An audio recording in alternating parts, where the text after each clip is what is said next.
Hello, welcome to Spotlight, beaming artistic joy into homes around the Isle of Man. Spotlight, brought to you by the Isle of Man Arts Council. This evening, a chat with the current Manx youth bard. Not for much longer though. More from the Associate Director and Choreographer of the forthcoming Two Feathers production of Come From Away. And we hear from another poet about Hilary Adams and a poetry corner.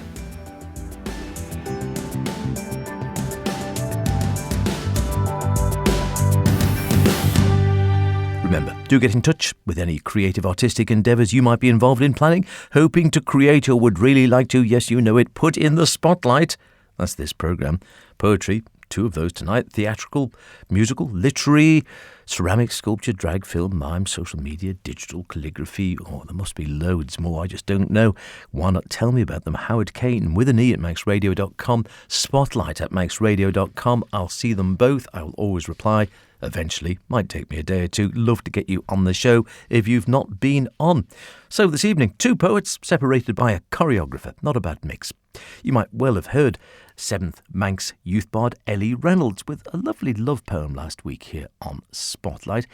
But amazingly, Ellie's already on her final couple of months in her tenure as the current Manx youth bard. Something I put to her when she called into the Spotlight studio last week. We are having a quick chat now in January because already, amazing though it is, we're looking for the next Manx youth bard. Has the time gone very quickly? Yeah, I saw the Facebook post looking for the next Manx youth bard and I was like, wow, it's already happened. It's been and gone. It's crazy. But yeah, it's been a really good year. So I was going to say, so what have you been doing? How's the year panned out for you so far? Has it been anything like you imagined or totally different? The most shocking thing I think was going to the government party in the spring, which was an amazing experience. To meet so many different people, and experience that was amazing. And I mean, the craziest part, I got a Christmas card from His Excellency and Lady Lorimer. How lovely is that? I didn't expect that at all. So that was wonderful. But I've been going to Saoirse. She runs a lot of open mics. Yeah, she's been doing the X poetry. Yes. And I've been to almost all of those.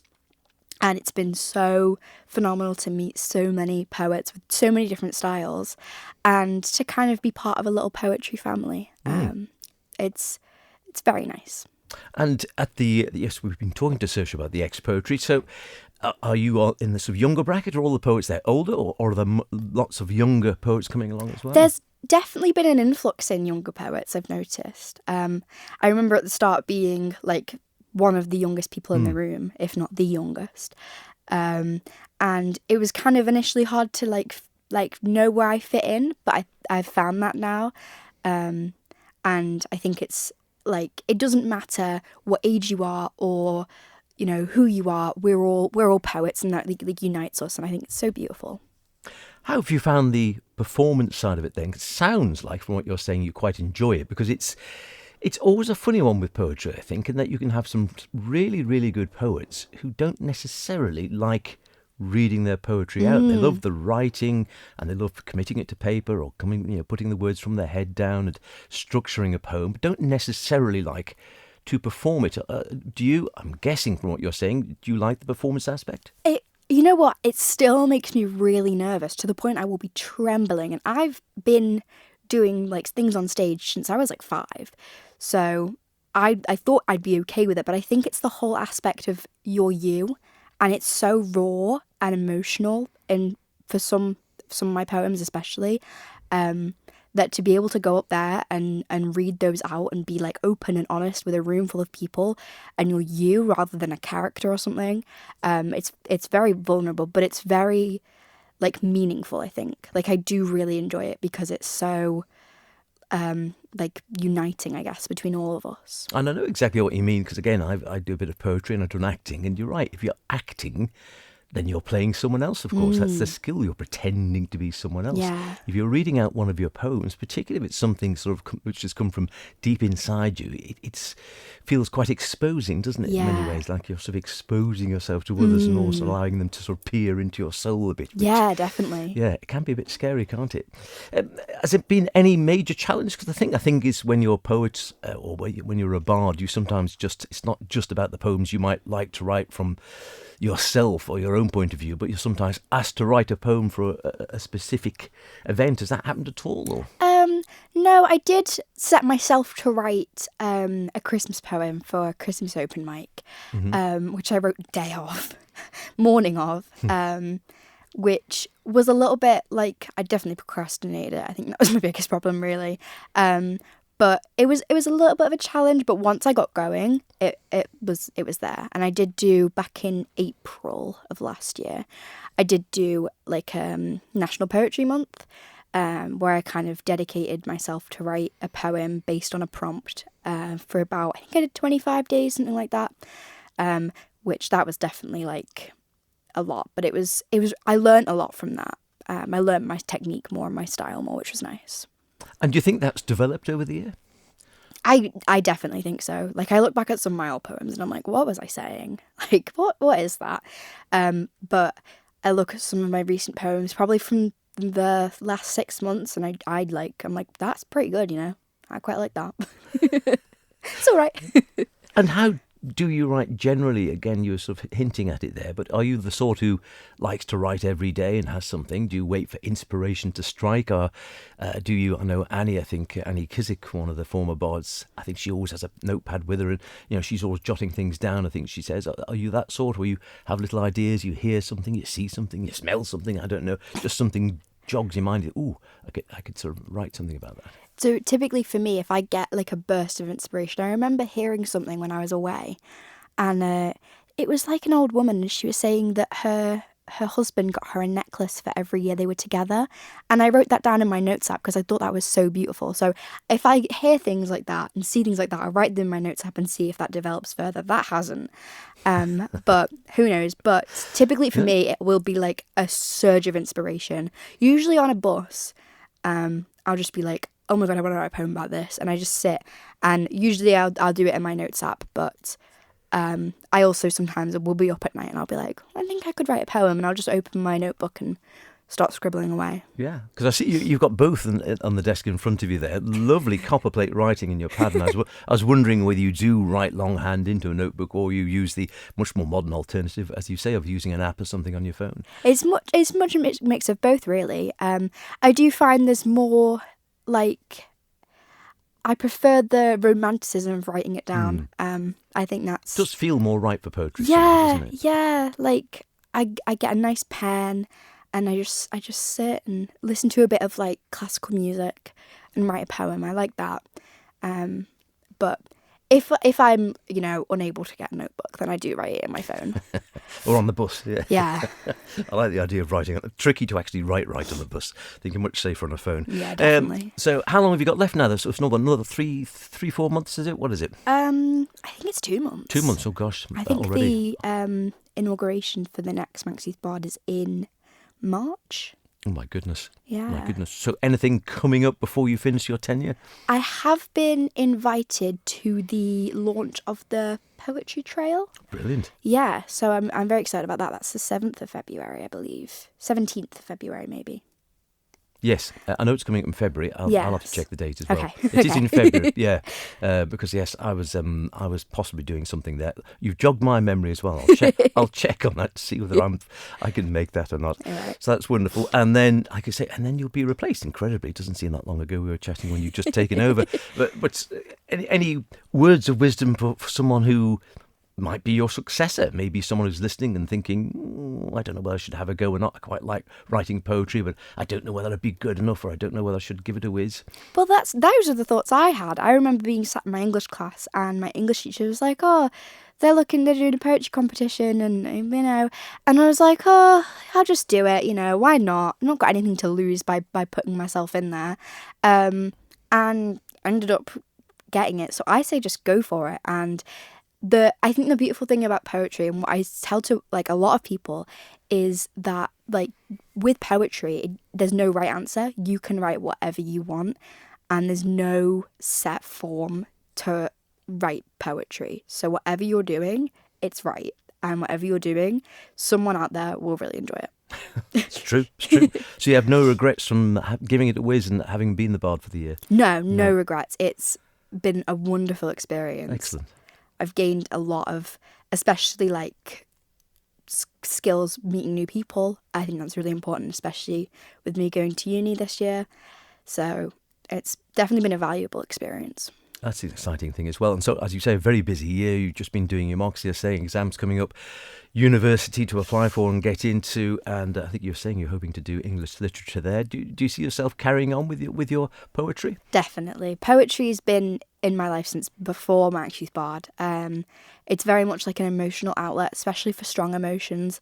It started off as an outlet for like sadness, but now it's kind of become an outlet for more positive emotions, which is really beautiful. And I think it will always be with me, yeah.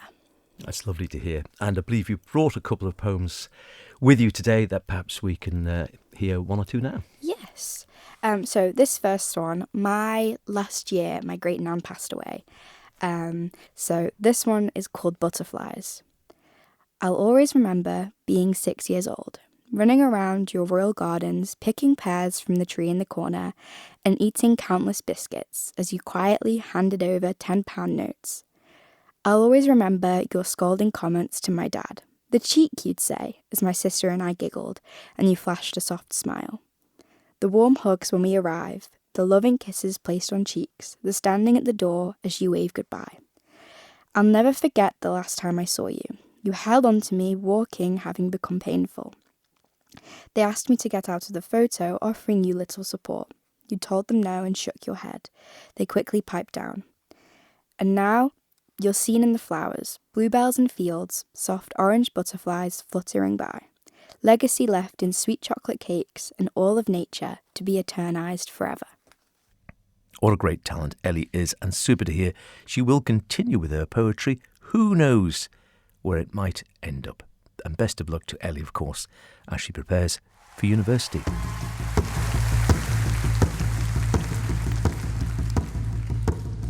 On the northeast tip of North America, on an island called Newfoundland, is an airport.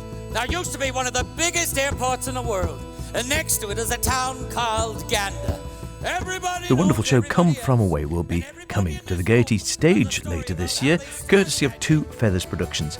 The incredible musical, which is one continuous piece of action over 100 minutes, is based on the events in the Newfoundland town of Gander during the week following the September the 11th attacks, when some 38 planes carrying around 7,000 passengers were ordered to land unexpectedly at Gander International Airport.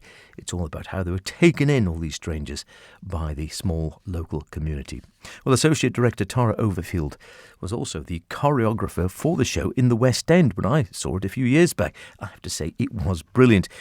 And she told me the show on the Isle of Man is going to be every bit as good. So this version that we're actually putting on at the Gaiety is the version that we did in the West End. It was done on Broadway, Canada originally, and I actually directed the UK tour. But the original choreography and direction come from Christopher Ashley and Kelly Devine, who originated it all. And there's only certain people around the world that are allowed to teach this version. And because I'm the associate director and I've put these tours out, we've been allowed to come and do this on the island. So for anybody who's already seen the show, or there's an Apple TV version, they're going to see that show. They're going to see that version. It's going to feel like if they didn't make it across to see it in Liverpool or in the West End, they get to see it here. And it's not a sort of dumbed down version. It's the full version with the amazing actors from the Isle of Man. So as I say, I've done quite a few shows over here. More recently, we put out Little Shop of Horrors, and before that we did Jersey Boys, and this is with Two Feathers Productions, and their quality and detail to make the shows really perfect for the Manx audiences mean that we're getting great people to come in and audition.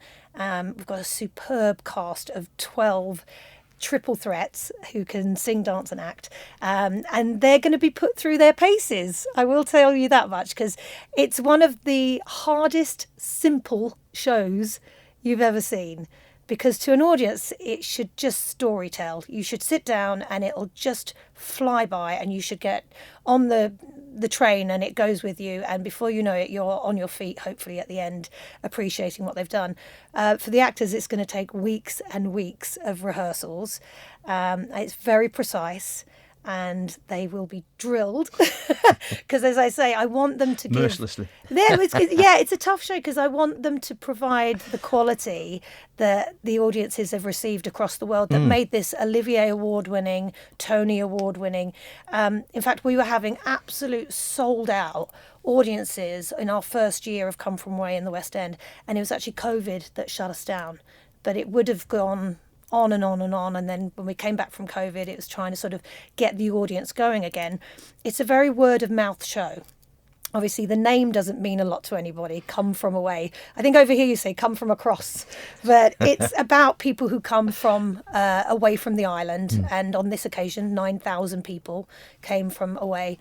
And the name and the title doesn't mean a lot to a lot of people because they want to hear, Mamma Mia and the biggies and Mrs. Doubtfire, which is the other show I work on in the West End. Just give that a plug. But yeah, it takes people to see it, to tell people you must go see it. So it's great that you've seen it, because I'm glad you're on the radio telling people to go see it.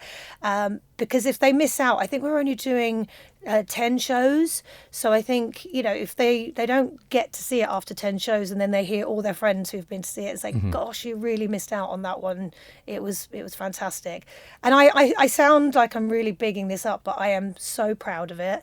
And I'd normally be a little more humble about these things, but I don't want people to miss out on seeing this show. And it is, as we said just before we started recording it, and you've said there, you've sort of got replica rights for this. So it is basically, if you have, as I saw it in the West End, you're going to see the same show here in essence. Yeah. Do you have to, because again, obviously working with professionals, working with highly skilled, I mean, they're great. We have a wonderful talent base over here, and looking at the cast, I can see it's a wonderful cast of really good, as you say, singers, dancers and actors. Do you have to adjust the way you work with people, though, when you're working with amateurs rather than a professional production? Not really, I'll be honest. The show has made me a better person as well. I try to come at all my direction with kindness anyway. I think you can steer people in the right direction with love as much as you can, getting the whip out.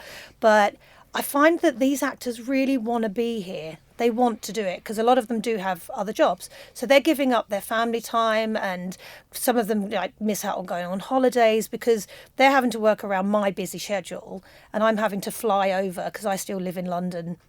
And I have to set specific weeks and dates that I can come. And so they're so dedicated to be here and to work that when we get to it, I just work how I do back home with professionals, which I think gives them a real experience. Yep. There's no pandering to this. They really get in and get the work done.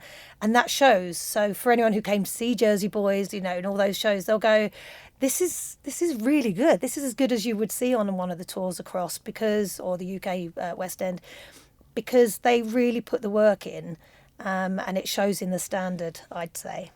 And do you actually have to make any adjustments? Because obviously at the Gaiety, as you said, there's going to be 10 shows. It's going to be on, and before you know it, you're in the get out again. It's all away, whereas long runs usually in the West End. So any adjustments there from the actual sort of practicality of the show running at the Gaiety? No, not at all. So when we did the UK tour, the only difference between the West End version of Come From Away and the UK tour, and now I also put the show out on Cunard cruise ships, is there's no revolve. So if anyone saw it like yourself in the West End, you remember there was like a circle motion of the stage. That's the only thing that doesn't exist. And so when we took it from city to city, it would be on for maybe a week or 2 weeks, and then the whole set gets ripped up and moved to the next venue. So what Two Feathers do is they basically build the entire set for those 10 days. And then when it's over, it's over. But everything is the same. There's no sort of cutting corners, shall we say. You come from a performing background yourself, of course. Does that make a difference to the way you work when you've done years actually working, treading the boards and doing the actual performing, and now here you are doing the choreography and the directing? Do you think that, I'm taking it, that's actually a very useful thing to be able to see it from both sides? Yeah, I think having the empathy from working and being a performer shows me how I wanted to be treated. So I like to treat people the way I'd like to be treated. So, and also just being able to bring that skill set to actors who maybe ask for more help. Like you say, people who aren't necessarily trained, haven't gone and done years and years of training. I did a whole theatre school experience from the age of 11 and went into my first West End show when I was 16. And kept working. I did 14 years as a performer, did lots of lovely West End shows and tours, and then when I was just in my 30s and decided that I really loved the teaching aspect. I enjoyed being the dance captain, so sometimes I'd be in a show, I'd cover 8 tracks, have to learn all 8 tracks, then I'd also have to teach those tracks and clean the show, and I realised I loved that. I loved being that person who sort of sat back and took control of it rather than being on stage every night doing it. So when that clicked in me that I enjoyed that more, it felt easy to give up the singing side and the dancing side and just share that with everybody else. So I think my experience as a performer helps a lot, but I've actually now done 22 years as a director and a choreographer, so I kind of feel like that's a distant memory more than what I do now. But I think it's more about the care I like to take of the company. I like to really care for them.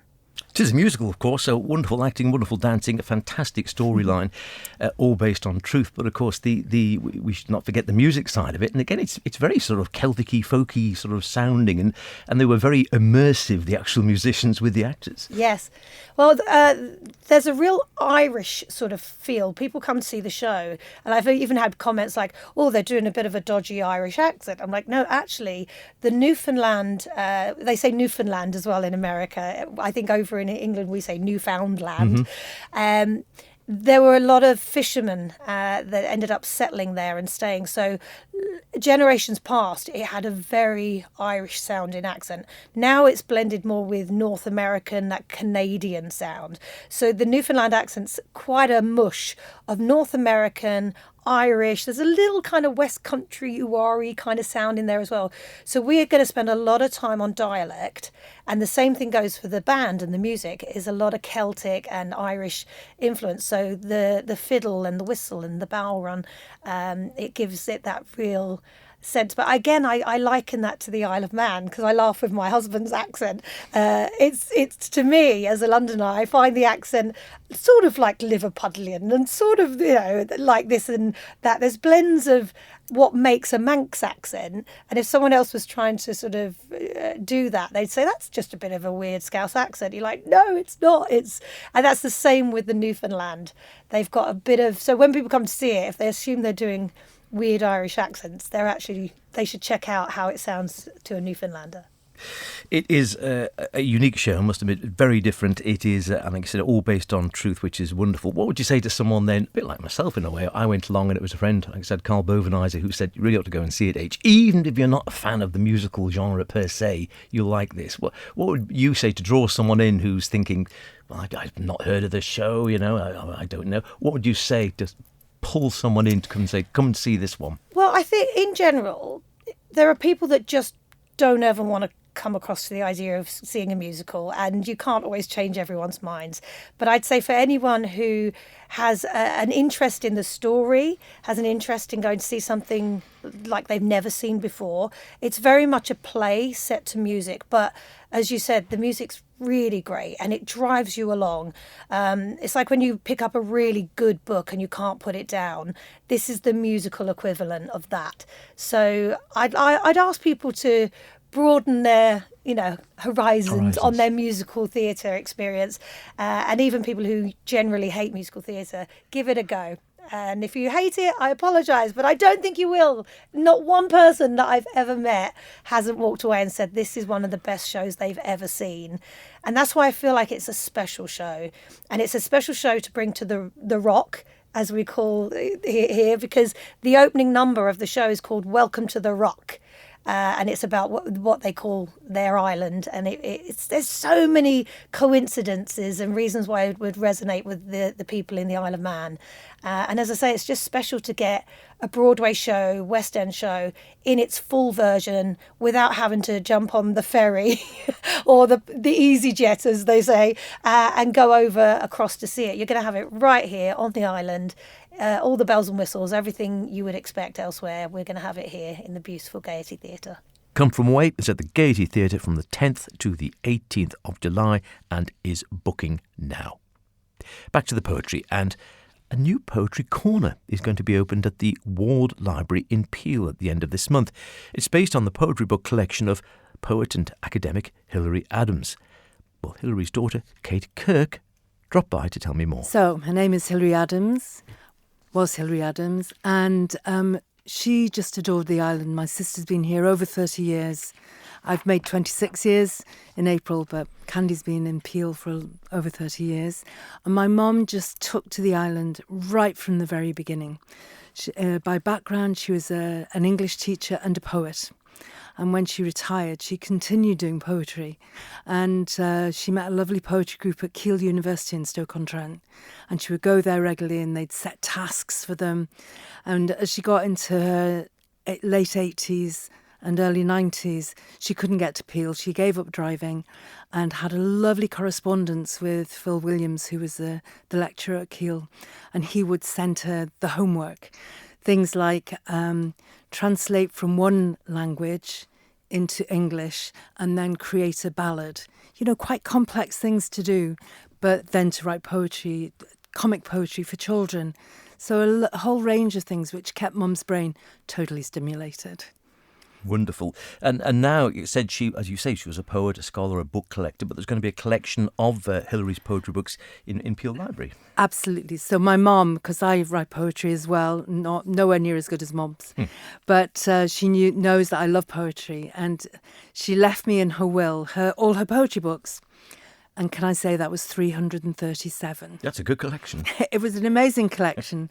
So with the support of Stacey Anstill, who used to be the one of the Bard of Man, she came coincidentally on the anniversary of my mum's death and brought a laptop and said, right, we're going to create a spreadsheet, we'll sort out these books. And it took us probably 9 hours in total across 2 days to decide where we were going to give the books, what I was keeping. And so I can tell you the different places that they went because, for example, at Ballacameen High School, they've got an amazing group of young people who are poets. They want to be poets. And with the help of Ros Olcock, I gave her 20 books of my mum's that we decided would be appropriate for young poets. And Ros assigned them to the young people, and then I went and presented them, and they were so chuffed. It was the best thing. And I subsequently heard that from one of the mums of the girl that I know, she said that the teacher had caught her reading a poetry book, the English teacher, and said, where did you get that from? And she explained, and she said, I love the book.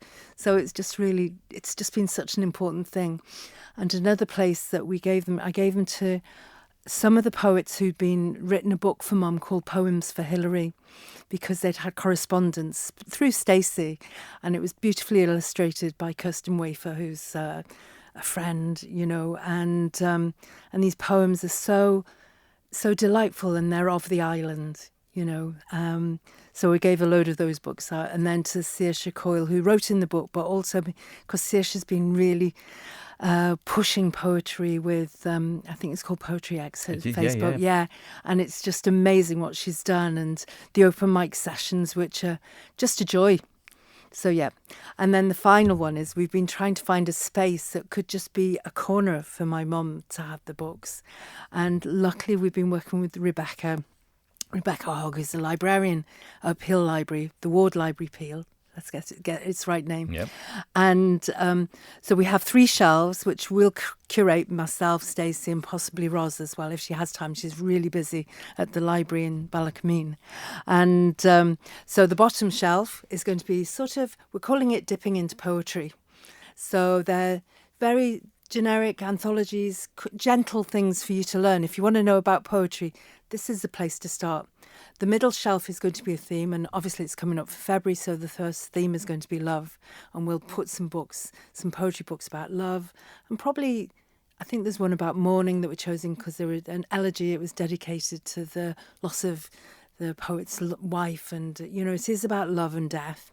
And then the top shelf, I would say it's for poetry nerds, really, because it's a deeper dive. It's a deeper dive into poetry, and if you're really interested in getting to know, the background of, say, Lord Rochester's poems and things like that, which are quite heavy, but they'll be there, and then we'll just curate them and rotate them. So we've got probably 150 books that are out and up, and then another 100 to rotate around the shelves. What a lovely idea that is. And we'll be hearing more about the official opening of the Hilary Adams Poetry Corner and an open mic poetry night taking place on the 31st of January next week here on Spotlight, when we'll also have an update on the big book of magical Manx tales and the next drag brunch.